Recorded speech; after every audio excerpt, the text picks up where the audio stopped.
what are you going to wear? Each day when we wake up, we all face a common question. What am I going to wear?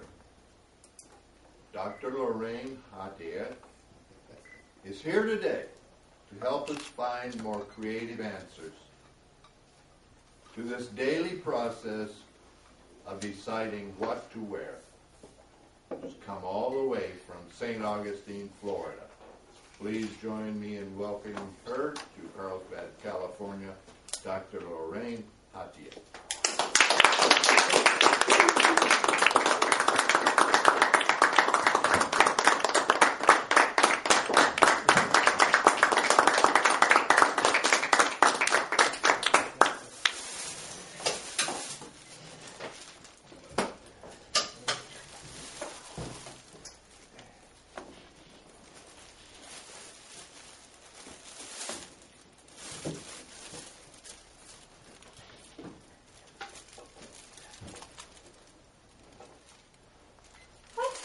Going to wear?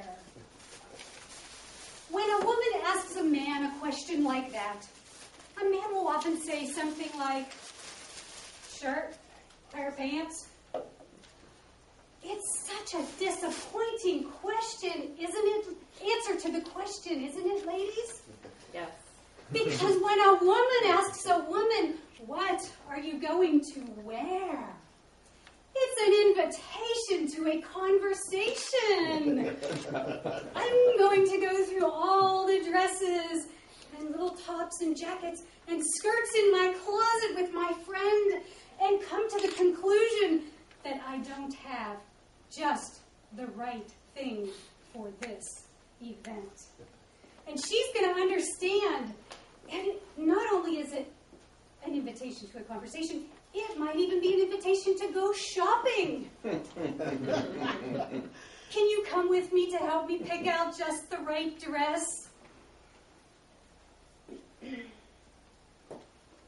Superman, supermen, superwomen. When women go shopping together, it's bonding time.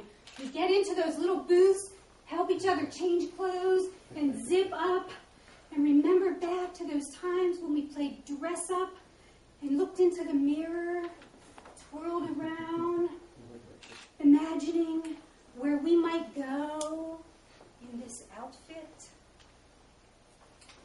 I've always enjoyed comedy improv. I think one of the main reasons is because you get to try all kinds of new outfits and props. If you've ever done comedy improv, you know that there are many different types of props. An apple, a bear, a basket, a briefcase, any number of types of props. But the one main rule in comedy improv is that if somebody hands you something and tells you to do something with that prop, you must say yes. So, if somebody hands you a Trojan shirt and says, here is the Trojan shirt that you want for the game this afternoon, you must say, yes, thank you, even if you're a Bruins fan.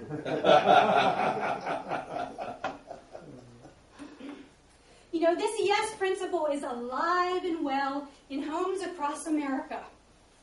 By the time little boys are 5 years old, they may not know whether it's Saturday or Sunday.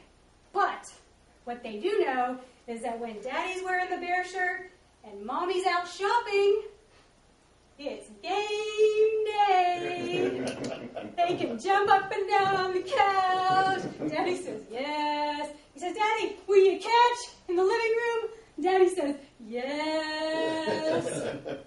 It is game day. And you know, I think this same principle would work very well in workplaces across America. So let's say, for example, a couple has a newborn baby at home, and the baby's up all night crying, and neither Mommy or Daddy get any sleep. So the wife says to her husband, honey, when you go into work tomorrow, just wear your pajamas. Go into the office, and everybody will know that you didn't get any sleep, and they will just understand that you're very tired. And later in the day, when you're late for the meeting, one of your friends will say, "Oh yeah, I saw him come in this morning in his jammies. I bet he's taking a nap in his office." And you'll just go over and wake him up. Simple. I'm a teacher. And I know that many of my fellow teachers would support me in bringing back guns to schools. Sometimes students are just very distracting, and a teacher needs a little help. And what she can do is say to the smart student in the front row, "Can you hit Raul over there? He's been texting all morning."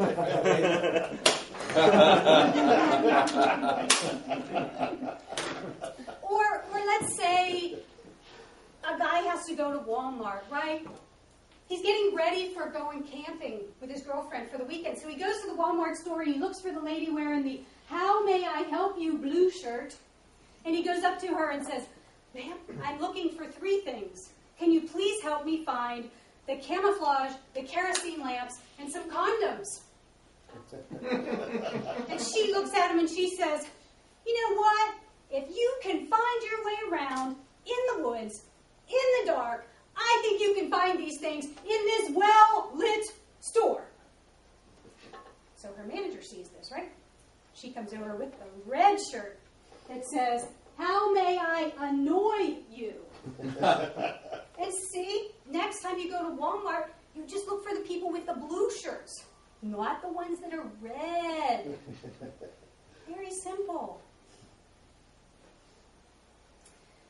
A lot of parents like helping their kids with Halloween costumes. They have lots of fun with it, and maybe they even hold costume parties. I think people who like Halloween are more honest than people who don't.